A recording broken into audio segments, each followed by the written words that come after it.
Welcome 10th graders. आज हम करने वाले हैं एक्सर्ट बेस्ड एनालिटिकल पैराग्राफ। सबसे पहले इससे स्टार्ट करने से पहले इसके बारे में हम समझें कि ये होता क्या है। एक्सर्ट बेस्ड एनालिटिकल पैराग्राफ जो होता है वो किसी पैराग्राफ का एक एक्सट्रैक्ट होता है, बेस एक्सट्रैक्ट होता है। जैसे किसी सिनेमा का एक टीजर हो जाए या फिर एक समरी हो जाए या फिर किसी एक एक्सट्रैक्ट है या कोई स्टोरी है उसका सेंट्रल आइडिया हो जाए, यही एक्सर्ट में दिया रहता है और आपको उस एक्सर्ट को अच्छी तरीके से रीड करना है। अंडरस्टैंडिंग के बाद उसे केयरफुली प्रेजेंट करना है आपके अपने लैंग्वेज में। उसकी लैंग्वेज फॉर्मल होनी चाहिए और काफी आप लोगों को अपने राइटिंग स्किल में जितना भी आपको आता है, यह मतलब कि आपको अपने जितनी भी जानकारी है राइटिंग स्किल की, वो सारी स्किल्स आपको इस पैराग्राफ में यूज कर देंगे। एक बार फिर से देख लेते हैं what is an excerpt based analytical paragraph. An excerpt based analytical paragraph written after carefully reading a given excerpt. excerpt मतलब होता है उद्धरण, किसी कहानी का हो जाए, किसी पैराग्राफ का हो जाए, किसी कविता का हो जाए, किसी फिल्म का हो जाए। ये किस चीज पर फोकस करता है? It focuses on analysis the ideas, facts, arguments, इसके जो प्रेजेंटेड हो एक पैसेज में, या फिर उसकी समराइजिंग हो जाएगी। The paragraph explain the central idea, highlights key points and source cause effect और problem solution relationship using formal and objective language. यानी कि आप जो कुछ भी लिखते हो उसका सबसे बड़ी बात है कि जो एक्सर्ट होता है उसके आइडियाज को समझना है, उसके टोन को समझे, उसके थीम को समझे, उसके बाद जितने भी आइडियाज हैं, फैक्ट है, आर्ग्यूमेंट जो प्रेजेंट किए गए हैं पैसेज में, उसी के अकॉर्डिंग हम एनालिटिकल पैराग्राफ को डिजाइन करेंगे। बहुत जगह पर होता है क्या है कि बड़ी बड़ी कहानियों की समरी दे दी जाती है, की पॉइंट्स दे दिए जाते हैं, उसे ही कहा जाता है इलैबोरेट करने के लिए। यानी कि एक पैराग्राफ में छोटा सा एक एक्सट्रैक्ट दिया है, आपको उसी एक्सट्रैक्ट को इलैबोरेट करना है और उससे रिलेटेड सारे जो भी जानकारियां हैं उसे आपको उस पैराग्राफ में इंक्लूड कर देना है, इंसर्ट कर देना है और आपका ये पैराग्राफ बिल्कुल ही क्लियरली हो जाएगा। इस पैराग्राफ को स्टार्ट करने से पहले, जैसे ही आप बोर्ड एग्जाम्स में क्वेश्चंस को सॉल्व करने जाओगे, सबसे पहले जो एक्सर्ट है उसे अच्छी तरीके से रीड करोगे, अंडरस्टैंड करोगे, उसके बाद उसके टोन को पकड़ोगे, उसकी थीम को पकड़ लोगे। जब आप टोन और थीम और उसके सेंट्रल आइडियाज को जब आप समझ लेते हो, तब आपको सबसे ज्यादा हेल्प होगी एनालिटिकल पैराग्राफ को डिजाइन करने में। इसलिए जो भी क्वेश्चन होंगे, जो भी एक्सर्ट बेस्ड होंगे, उसे एक्सर्ट को अच्छी तरीके से आप समझें, उसके बाद फिर राइट अप करना शुरू करें। हमें अब देखना है कि पैराग्राफ को लिखने से पहले, एक्सर्ट बेस्ड एनालिटिकल पैराग्राफ को लिखने से पहले कौन कौन सी सावधानियां बरतनी है, कौन कौन से इंस्ट्रक्शंस को फॉलो करने हैं। हमें कुछ इंस्ट्रक्शंस यहाँ पर दिए गए हैं जिसे हम लोग फॉलो करेंगे, जिससे कि हमारा एनालिटिकल पैराग्राफ जो है वो काफी बेटर हो जाएगा और अच्छे मार्क्स लाने में हेल्प करेगा। जैसे पहला हमारा ये जो है,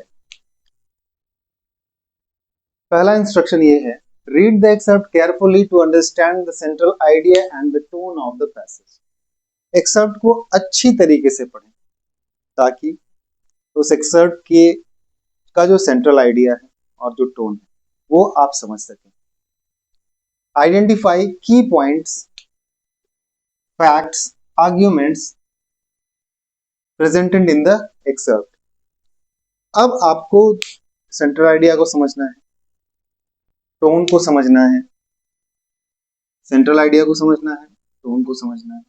उसके बाद जो की पॉइंट्स है, जो इंपॉर्टेंट पॉइंट्स है, जो फैक्ट्स हैं, जो आर्ग्यूमेंट प्रेजेंट किए गए होंगे आपके एक्सर्ट में, आपको उसे समझना है।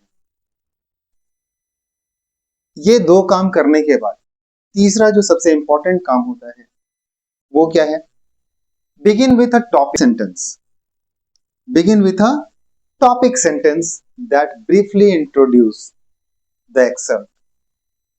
आपको एक ऐसे सेंटेंस से स्टार्ट करनी होगी अपनी राइटअप को, अपने पैराग्राफ को, जो कि उस एक्सर्ट को पूरी अच्छी तरीके से इंट्रोड्यूस करता हो। Analyse the information instead of merely describing. जो भी इंफॉर्मेशन एक्सर्ट में दिए गए हैं उसे आपको एनालाइज करना है, ना कि उसे डिस्क्राइब करना है। उसे एनालाइज करना है। डिस्क्रिप्शन और एनालिसिस बोथ आर डिफरेंट। आपको एनालाइज करना है, ना कि डिस्क्राइब करना है।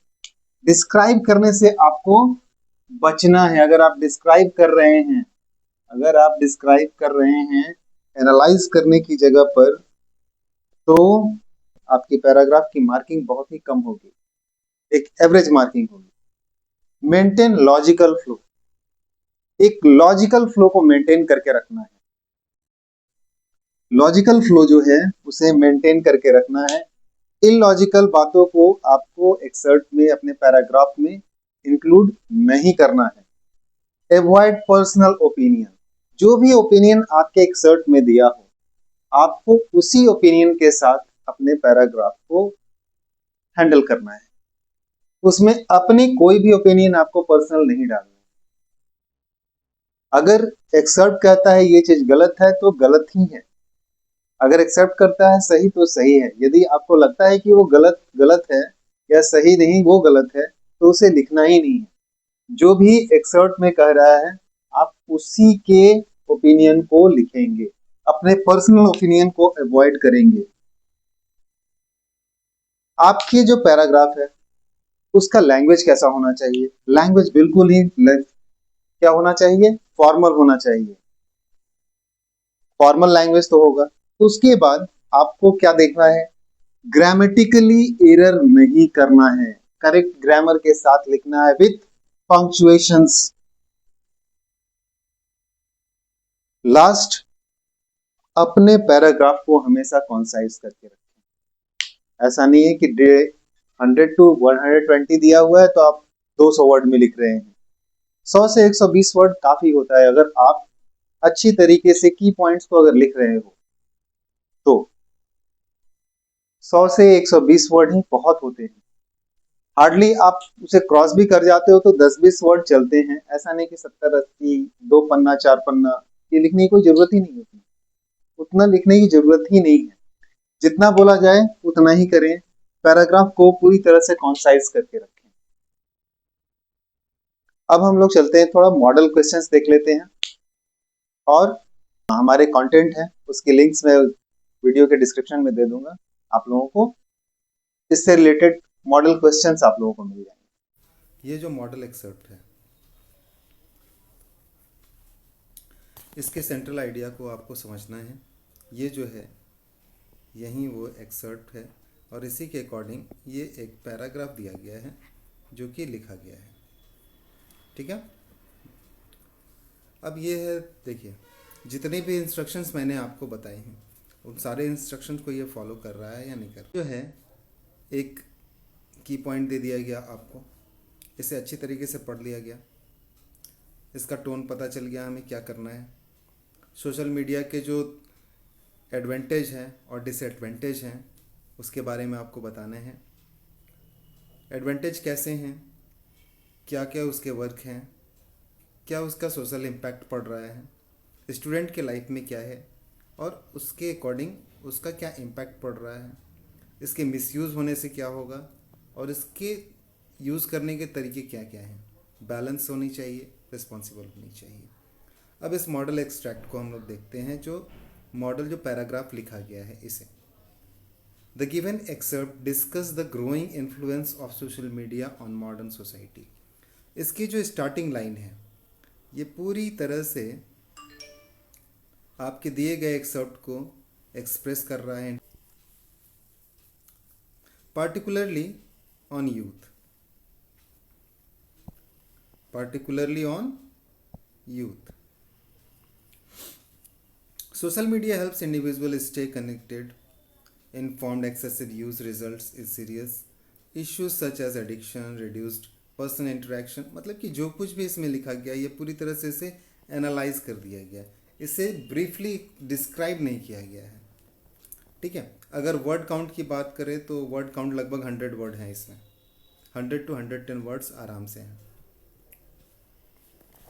इसी तरह से अगर आप लोगों को देखें तो कुछ और भी क्वेश्चंस जो हैं उसकी प्रैक्टिस जब आप करोगे तो आपको पूरी तरह से क्लियर हो जाएगा कि मॉडल एक्सर्ट किस तरह से आपको करने हैं,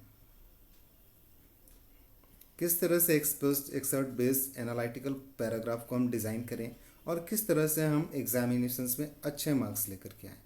बहुत बार होता क्या है कि एक्सर्ट जो है वो 2 दिया रहेगा और दोनों के आर्ग्यूमेंट्स को, दोनों के प्रपोजल को समझ करके आपको कंपेयर करना होता है और कहा जाएगा कि कॉम्परेटिव, एक कंपेयर करके एक एनालाइज करें उसे और बताएं कि कौन सा एक्सर्ट, कौन सा प्रपोजल बेटर है। उस तरह के क्वेश्चंस भी आते हैं।